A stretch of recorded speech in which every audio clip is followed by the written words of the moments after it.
everybody. Thank you so much for being here today. Just a disclaimer, there's like some crazy stuff going outside. So if you hear some noise, sorry about that. So my name is Carson. I am a Skadden fellow here at Tribal Law and Policy Institute on the Healing to Wellness Court team. I am Yavapai and Chiricahua Apache, and I'm just so excited to be here today to present on this topic because it's something that's super important to me, and it relates to my project here at Tribal Law and Policy Institute, as well as just my research and what I do generally. We can go to, yeah, thank you. So just a quick roadmap. So first we'll kind of discuss what is restorative justice, what are the general principles, just an overall overview of what restorative justice is. And also we will discuss in this section peacemaking and circle keeping. We'll then dive into why restorative justice matters. Why are we here today? Why are we talking about it? And then we'll go into how restorative justice relates to tribal healing and wellness courts, the big topic of today's session. And then lastly, we'll discuss ways to increase restorative justice in tribal healing to wellness courts. And once again, I will answer questions all at the end. I have a difficulty multitasking, but we'll have time to answer questions as well. Great, so let's first get into restorative justice. So restorative justice is an approach to justice that attempts to restore harm at its roots. What does that mean? This means that it understands that harm is not done as an isolated event. So rather it's done in the context of systemic oppression. So oppression such as white supremacy, settler colonialism, patriarchy, poverty, etc., all the isms.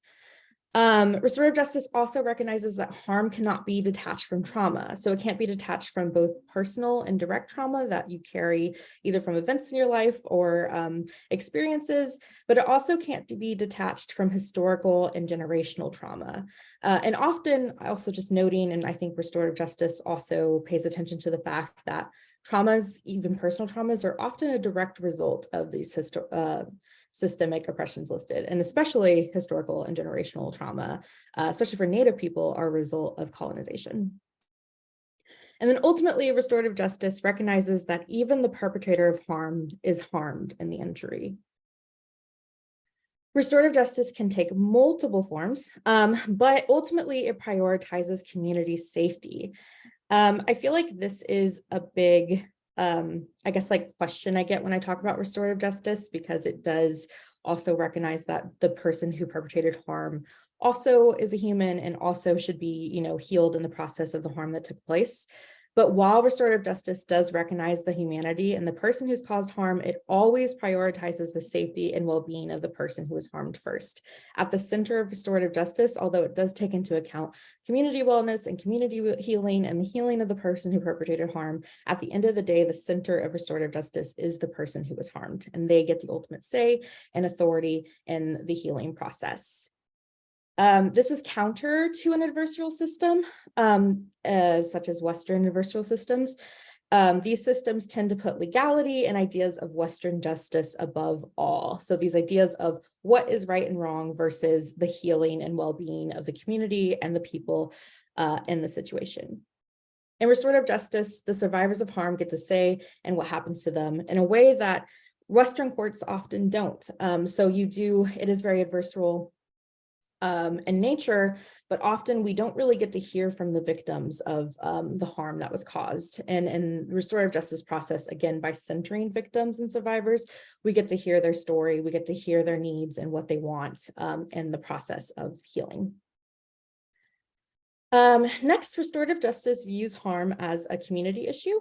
A harm to one person is a harm to the entire community. So while restorative justice centers the person who was harmed, it also recognizes that the harm done in the community affects every single person within that community, and it seeks to restore the community as a whole rather than just the two people involved. So this is also counter to a Western adversarial form of justice, and that it's not just the person who was harmed and the person who caused the harm, but the entire community. And then next, restorative justice requires accountability from the perpetrator. This is absolutely necessary. That's some other, I guess, pushback and questions I get sometimes when I talk about restorative justice is, what about the accountability? Accountability is absolutely necessary in a restorative justice process. So while restorative justice sees humanity in the perpetrator of harm and seeks to restore them, it also recognizes that a part of that healing necessitates accountability of the harm that was caused by them. So in here, it's kind of important to note that accountability is not the same as punishment. We often in today's society and culture use these terms interchangeably, but there are key differences between the two. So accountability is meant to stop harm from happening, while punishment is a way of enforcing rules. So just to distinguish between the two, I have some points on each accountability and also punishment. So for accountability, the process of accountability is founded on the premise that when a harm is done, that harm creates an obligation. It creates an obligation to the person who was harmed and often also to people in the community and the group. Accountability builds connection by acknowledging the harm and its impact. Accountability is often active and can be proactive. The one who committed the harm can initiate the accountability process rather than waiting for a consequence to be imposed upon them. And the most effective accountability processes are voluntary and ongoing. They are more of a process than a single event. And the person or persons who were harmed are active participants in the accountability process, along with the person who committed the harm. This is counter to punishment. So here are some things that punishment, some aspects of punishment. Sometimes the process of punishment can be violent or shaming, and this way punishment can sometimes be a continuation of the harm. It is usually coerced. Most people don't volunteer to be punished. The type of punishment may or may not be decided in consultation with the victim, but it is not guaranteed. Whether it's a timeout or suspension or being expelled or incarcerated, punishment is often isolating. It involves being removed from one's community instead of active community participation in one's healing and in the community healing. Being punished only requires that the person endure the suffering imposed upon them. It's passive. To complete the punishment, one must only not escape. It requires neither agency nor dignity, nor does it require work. And the issue of repair and restoration is rarely, if ever, addressed in the punishments. The focus is on retribution rather than repairing and healing. And so I think one of the most important things in the things that I noted is that accountability must be voluntary. It cannot be forced or coerced onto one person, which makes restorative justice a little messy because not everybody is going to volunteer to be accountable. They may not be ready for it. They may not have done enough healing. But I still think that makes restorative justice important work, nonetheless. And then lastly, restorative justice is directly derived from Indigenous peoples and tribes' traditional ways of practicing justice. We'll talk about this later, but Indigenous communities have practiced restorative justice since time immemorial. We're seeing restorative justice be used by, organizations that are outside of tribes. But this can sometimes be problematic because it doesn't really return to the knowledge and the ways that Indigenous people did it, which makes restorative justice oftentimes ineffective, which is why this is a bit of a tangent, but I'm a huge believer that restorative justice practices should be done in consultation with Indigenous peoples and Indigenous knowledges and ways of being. So restorative justice and its principles have been taken by Western legal systems and organizations from Indigenous peoples. In many ways, the theories that inform restorative justice are essential to Indigenous knowledge and ways of being.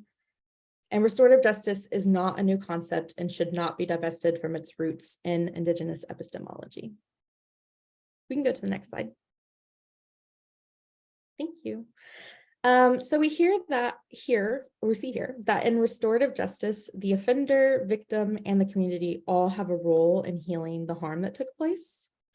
And each party works to restore harmony by establishing community safety, asking for accountability of the harm caused, and developing competency with the offender, which basically just means working on developing healthy behavior and emotional regulation through community support or through therapeutic avenues. Next slide. Great, so here's just some overall quickly of some restorative justice principles, although again, it can look, different ways for different communities, but these are some just principles that it's rooted in. So crime, or in other words, harm, is a violation of people, including the perpetrator of harm and relationships. Victims in the community are central to the justice process. A primary focus of justice process is to assist victims and address their needs. The secondary focus is restoring the community to the degree possible. And lastly, all humans have dignity and worth. Next slide, please. So we see in this Venn diagram that there are many different restorative justice processes and many moving parts within restorative justice. And we'll talk about at least one of those processes, peacemaking in circles, in a bit. But in this diagram, we see some important parts of restorative justice, such as safety, free and informed consent, focusing on the needs of victims, collaborative agreement, responsibility and obligation, support, therapeutic services, and reintegration. And we see many of these parts working with healing to wellness courts as well. But of course, we'll get into that a little bit more later. Next slide, please. All right, now let's talk a little bit about peacemaking, which is one of my favorite things to talk about, specifically because my project with TLPI is to work on researching and documenting ways in which peacemaking can be implemented into healing to wellness courts. So very excited to discuss this with you all. So peacemaking is one traditional way of practicing restorative justice, though peacemaking is still evolving as tribes themselves evolve. So in other words, it's not stagnant. It's not this thing in the past. It is something that is continuing to evolve and be, implemented and created as tribes begin to evolve and change, because tribes are also not in the past. Peacemaking can be most simply described as a process where people can talk together and to resolve conflict, though it's not one size fits all. It's a cultural practice that varies in each tribe because every tribe is different. This is really important to note because not all tribes have access to their traditional peacemaking processes and traditions, so they may borrow from and work with other tribes in their current peacemaking system. So because of colonization, some tribes don't have as much knowledge that is carried over about their restorative justice and peacemaking processes. So again, as peacemaking is evolving, tribes are able to work together to implement a new form of peacemaking that works to meet the needs of their tribes, which is kind of also similar to healing to wellness courts, while it is derivative from like restorative justice principles from Native people. Tribes have really taken it from drug courts and made it their own thing, and have tailored it and continue to tailor it to meet their own needs now. Yes, and just as mentioned above, peacemaking evolves as tribes' needs evolves. Peacemaking is a community-based process that addresses the concerns of all interested parties, just as restorative justice as an entire principle does. And peacemaking is about more than just resolving conflict. It's also about preventing conflict. This is super important. I think sometimes this gets missed when talking about peacemaking. And often we talk about the dispute resolution that takes place traditionally, but in order for peacemaking to be sustainable and effective, we have to make sure that we are also preventing conflict. So it must involve active work to prevent harm from taking place again, not just within the individual who committed harm. So we want to make sure that that's sustainable in terms of making sure that they're in therapy and learning like healthy behaviors so that they can bring throughout their life and into their community.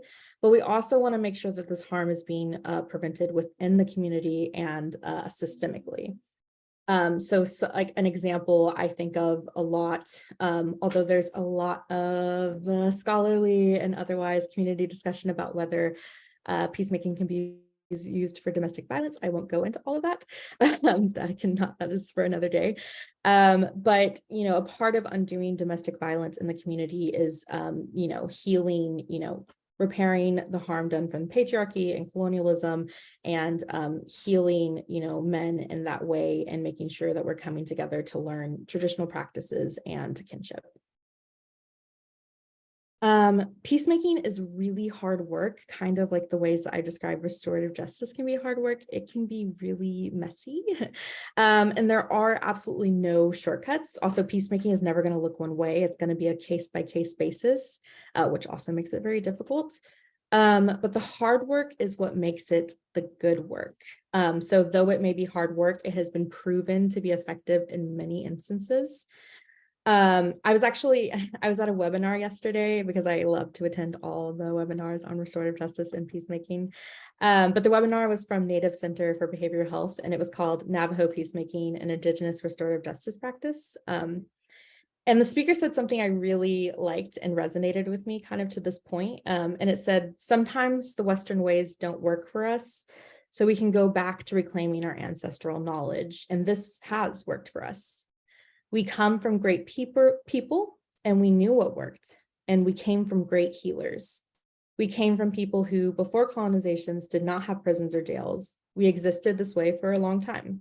And we need to return to these practices in order to heal.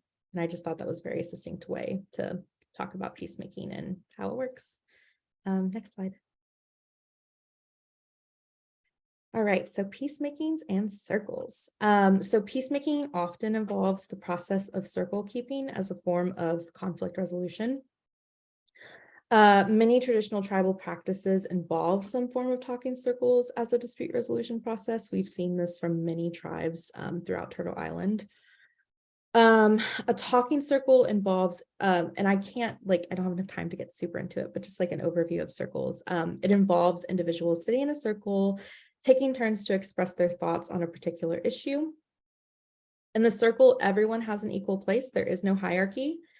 Oftentimes a talking piece is used and passed around the circle. This talking piece can be a feather, a basket, a rock, or any other either traditional object or an object that holds some sort of importance. And only the person who holds the talking piece is allowed to talk in the circle. This process requires active and deep listening and also vulnerability and openness. Historically, Native cultures use talking circles as a way of bringing people together for the purpose of teaching, listening, and learning. And more recently, again, talking circles are used to facilitate the healing process. Talking circles focus on establishing community norms and building and strengthening relationships. Next slide, please. Again, I don't have a lot of time to go into circle keeping, but if you're able to, there's often circle keeping trainings. I've been to one before, and they're just super incredible and empowering, and a great way to bring them to your tribes to learn the in and outs of the processes. But very briefly, I just wanted to go through a general circle format. Again, it can change based on the tribe and the community and the needs and the situation. But generally, the first, circle around is creating the foundation for dialogue. So there's a welcome, an opening ceremony or prayer. There's an introduction, of course, of each person and a check-in of how they're feeling. There's guidelines, and a consensus. And so I also forgot to mention in circles, there's a circle keeper. And this is great, again, if you want to be trained to be a circle keeper. But basically while there is no hierarchy, they do help facilitate the conversation and keep the guidelines in check. There's a storytelling round often, and then acknowledgement of those presents, and then clarifying the purpose of the circle. And the next circle and rounds are on expressing needs and interests. So communicating feelings, identifying needs, interests, or shared vision, and a summary. And you can go to the next slide. And then the next circle is exploring options. And this circle in particular and the next one there can be multiple rounds of people talking. In fact, more often than not, there's going to be multiple rounds because, again, it's a little messy process. And also, peacemaking and circle keeping can last the entire day. It can last multiple days, and that's okay. Again, it's really hard work. These issues are very intense and complicated, so of course it's going to take time. So this exploring options section, again, talks about interests and issues, options, and then a possible consensus for action plans. And again, the keepers are really instrumental part in doing this. And then the next round is building a consensus or a sense of unity. So the circle identifies points of agreement or common grounds, and then also discusses next steps. And again, keepers help do this. And then there's the closing round, which is the summary or agreement, the next steps, making sure everybody is on the same page, a checkout, and a closing ceremony or prayer. Next slide, please. All right, so why does restorative justice matter? So tribes are currently the leaders of restorative justice, which not only because I'm excited about restorative justice as a principle, but Also because I just like love tribal sovereignty, as one does. I think it's super exciting that tribes are taking the lead on this, not just because restorative justice comes from Indigenous peoples, and so we have the knowledge and traditions to support restorative justice, but we're also currently leading the way for restorative justice with things such as healing to wellness courts and also peacemaking courts and programs. And that's just super awesome to see. And while I think there's some dangerous territory for Western systems and organizations co-opting restorative justice, it is still cool to like see that we're leading the way and that they're following us. And I don't know, it's just super great to be leaders in that. Historically, tribal restorative justice has been intentionally limited by the federal government as a means of eliminating tribal sovereignty. All right, so I'm a bit of a legal scholar nerd, so I'll try to make this super accessible and short. I also don't have that much time to go to in depth about it, but there are entire books and articles written on the subject, and I am more than happy to suggest some if there's any interest in that. But historically, tribal sovereignty has been limited by directly attacking tribes' practices of restorative justice. Notably, we see this with Congress when they passed the Major Crimes Act in 1885, which was enacted in response to a murder by one Native person, specifically Lakota person, Crow Dog, of another Spotted Tail within the Lakota reservation. In this issue with Crow Dog, the Lakota tribe imposed a restorative justice practice rather than a carceral adversarial one. This practice required by having community come together and agreeing upon this, including the victim's family, it required that Crow Dog's family offer apology, money, blankets, and horses to the family of Spotted Tail. And by this action, the dispute was settled internally. However, the Bureau of Indian Affairs, BIA, and the government of the Dakota Territory was outraged by this result and arrested Crow Dog, charging him with murder, despite it already being solved within the tribe. And after finding him guilty, they sentenced Crow Dog to death. This issue went up to Supreme Court in ex parte Crow Dog, and the US Supreme Court reversed the conviction, holding that the United States had no criminal jurisdiction over Native tribes because tribes, as inherently sovereign entities, retain the right to administer their own law and tribal jurisdiction. Yay, Supreme Court. This was a great decision, though it was short-lived. While the Supreme Court agreed that the matter was best left to the tribes to resolve, the federal government used the decision as an opportunity to state that savage natives had let Crow Dog murder without real punishment. That is punishment regarded as legitimate by the United States and not accountability. Within 2 years of ex parte Crow Dog in 1885, Congress responded by intentionally breaking up traditional tribal justice systems and furthering the assimilation of natives into white settler society with the Major Crimes Acts, which extended federal jurisdiction over a list of major crimes, including murder committed by any Native person on a reservation, whether the victim is Native or non-Native. This led to even more limitation on tribal sovereignty through enforcing US criminal law and criminal legal systems processes onto tribes. I won't go into all of that. I've already talked too much on this topic. But if you're interested on this particular subject, there's a book called Crow Dog's Case by Sidney L. Herring that is super fascinating, at least for me, who is a nerd. Okay, next, restorative justice is a way for tribes to practice tribal sovereignty and self-determination. Again, I can't go as in depth here as I would like, but Lauren Van Schilfgaard, who previously worked at TLPI on the Wellness Courts team and is currently a professor at UCLA Law, wrote this incredible article that I am obsessed about and love, called Restorative Justice as Regenerative Tribal Jurisdiction, and I highly recommend it on this topic. In this article, she says restorative justice is an opportunity to indigenize tribal systems while also reclaiming jurisdictional powers in the pursuit of freedom from settler colonial constraints. Love that.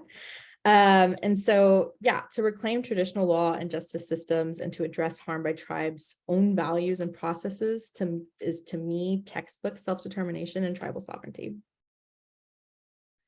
Restorative justice gets to the root of harm caused in communities by healing and restoring the perpetrator of harm and the person harmed and the entire community, which is another reason why restorative justice matters.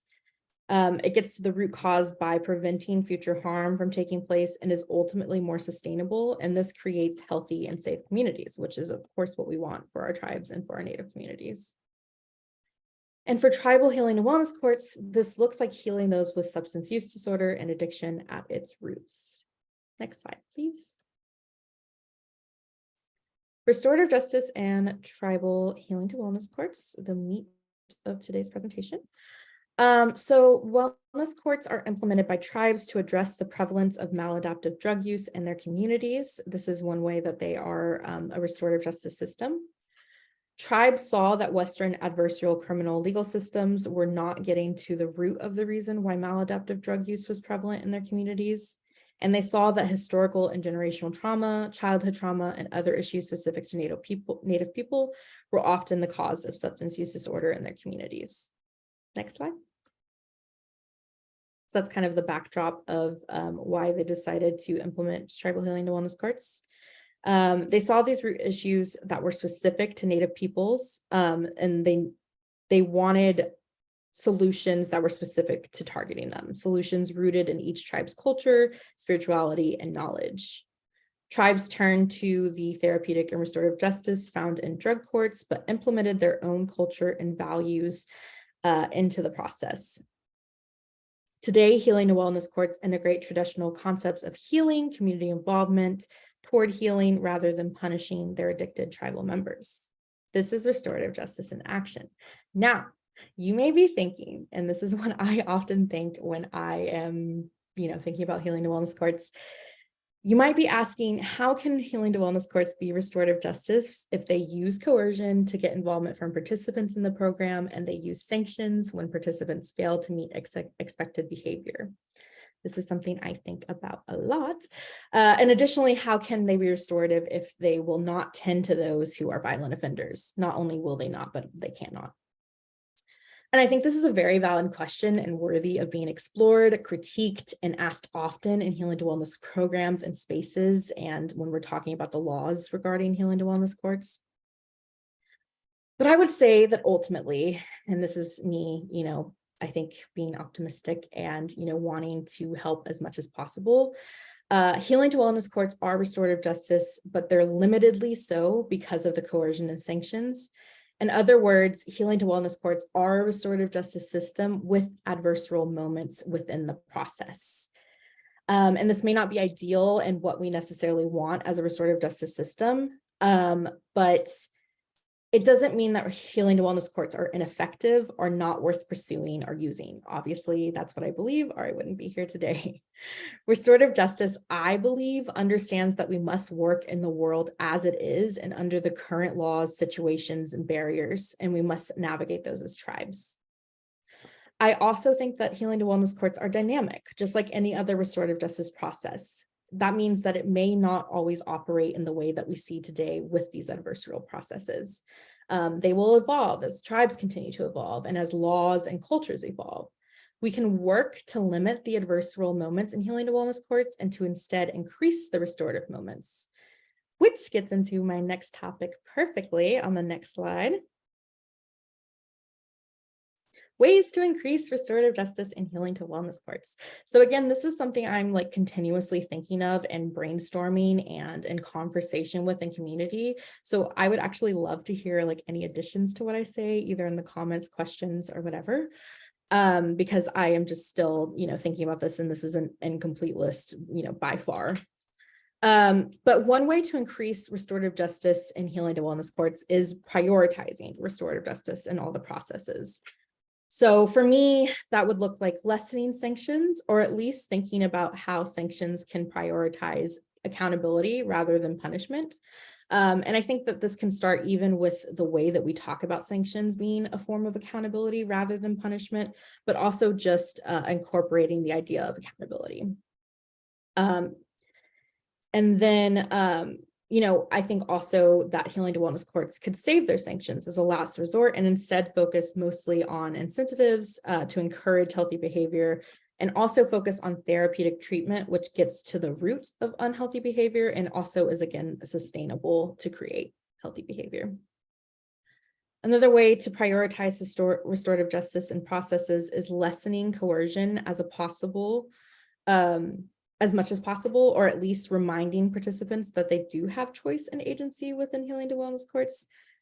I guess that's debatable, but I think that if you are like continuing to remind participants that they are choosing to be in this program and to heal themselves rather than go through the criminal legal system, and that is an active choice that not only benefits them, but also benefits their families and their community, I think that is another way that we can continue to prioritize restorative justice and kind of lean the conversation and the language and the practices towards that avenue. And then lastly, and again, this is my huge project, so something I'm super passionate about, I think that we can increase restorative justice by implementing peacemaking into the process. Of course, peacemaking does have to be voluntary by each party, especially, I mean, the person who caused harm and, any community members, but especially, again, just prioritizing the victim and survivor of whatever harm or issue was caused. And that should be, the ultimate priority in the peacemaking and circle keeping process. Next slide, please. So again, I'm still working on my project with TLPI about how to best implement peacemaking into wellness courts. But I'm finding that I think the best way might be to implement it into phase 4 of the healing to wellness court treatment phases. Again, every healing to wellness court is different, so they're going to have different phases, but this is kind of the baseline of what phases look like. And so phase 4, is really focused on like community support. So any phase within your healing to wellness court that focuses on that. I think that this phase makes the most sense because the participant has already done the groundwork they need in order to be ready to take accountability, and has hopefully reached the stability they need in order to prevent risking their sobriety by engaging in the emotional task of peacemaking. I think that it can be very triggering for those who are especially new to sobriety. So this kind of happens down the line of the program within a few years. And this is like, especially since solidifying abstinence should take place in like the phase 3 of maintenance as well. There should also be developed behavioral changes, and participants should be able to identify relapse prevention strategies in phase 2 of the early recovery. This also makes sense because this is the phase in which participants start to reintegrate and rely on community and community supports. In order to make this sustainable for the participant, community harm should be tended to and resolved. I think that this makes reintegration easier. And of course, this participant, again, just needs to be voluntary for all of the parties. So that's all I have. You can go to the next slide. Now time for questions. And I can also look through the chat and Q&A.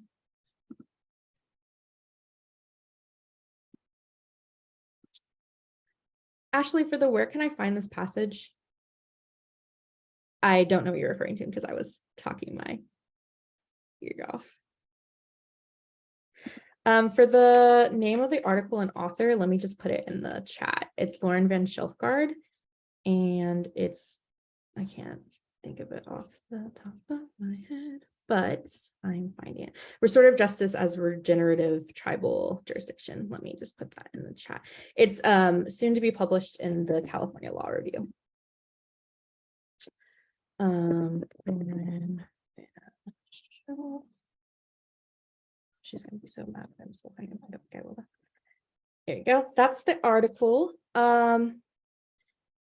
About sovereignty. Yeah, so it wasn't, I was kind of paraphrasing, but basically she says restorative justice is an opportunity to indigenize tribal systems while also reclaiming jurisdictional powers in the pursuit of freedom from settler colonial constraints. So the book I have right here, because again, I'm a nerd, it's called Crow Dog's Case, and it's by Sydney L. Herring. And I will also make sure that these resources get to you as well. I'm typing it, sorry, in an email later.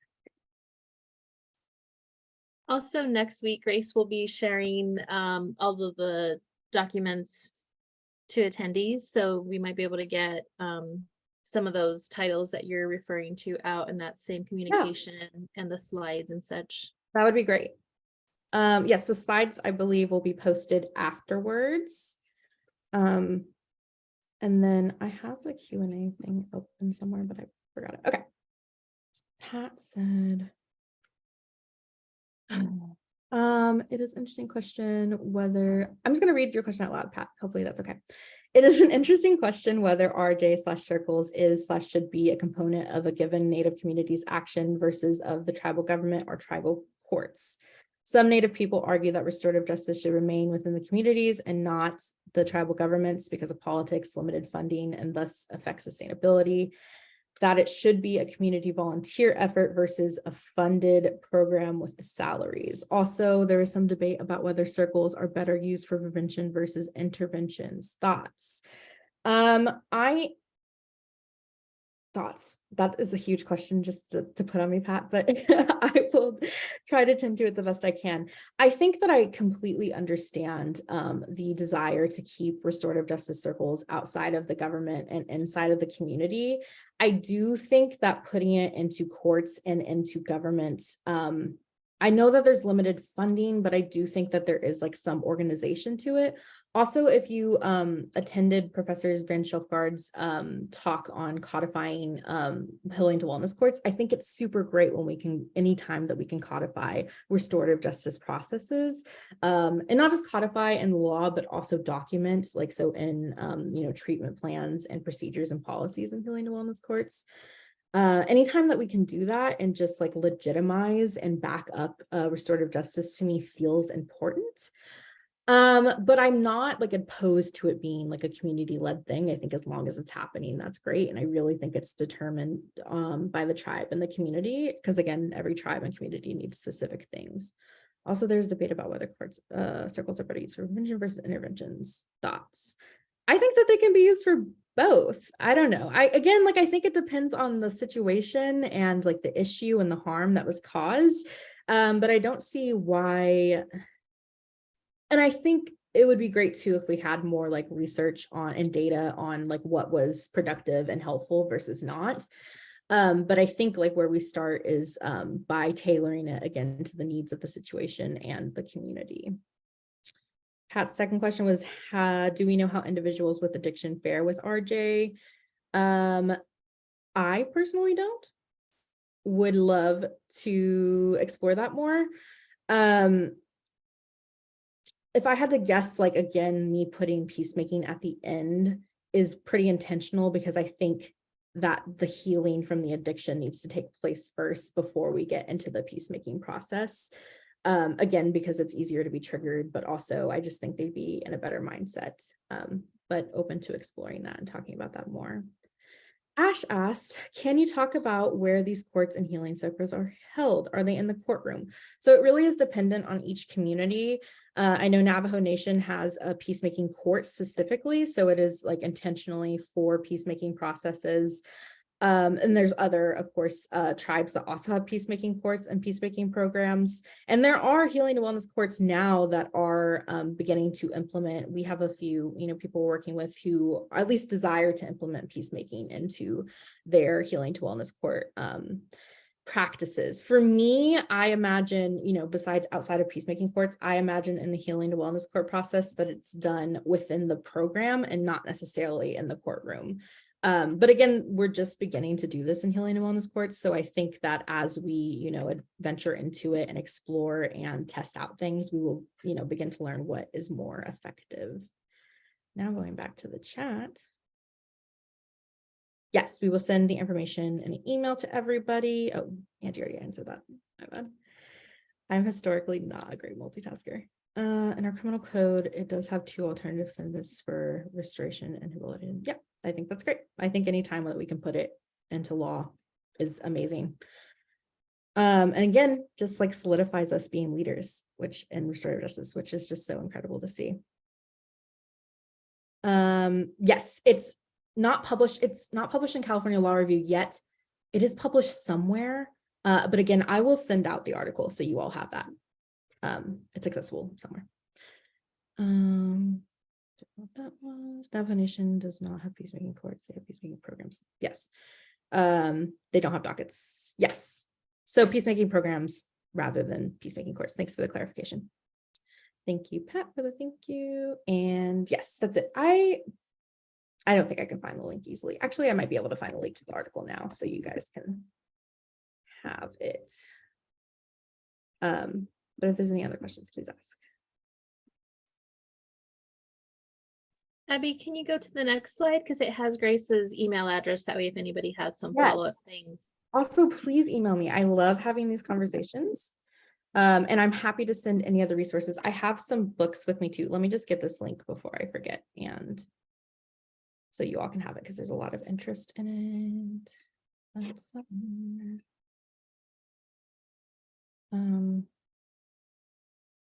Hey, you found it. Thank you, Twitter. Okay. Here, let me put that in the, oh, Abby, you already have it. Okay, whatever, Abby. Cool. So we have that. Yes, so resources, I'll just like mention them here. Peacemaking Circles from Conflict to Community by various authors, and we will put that in the email as well. So you also have access to that. Justice as Healing, Indigenous Ways, also various authors, edited by Wanda McLean. It's Writings on Community Peacemaking and Restorative Justice from Native Law Center.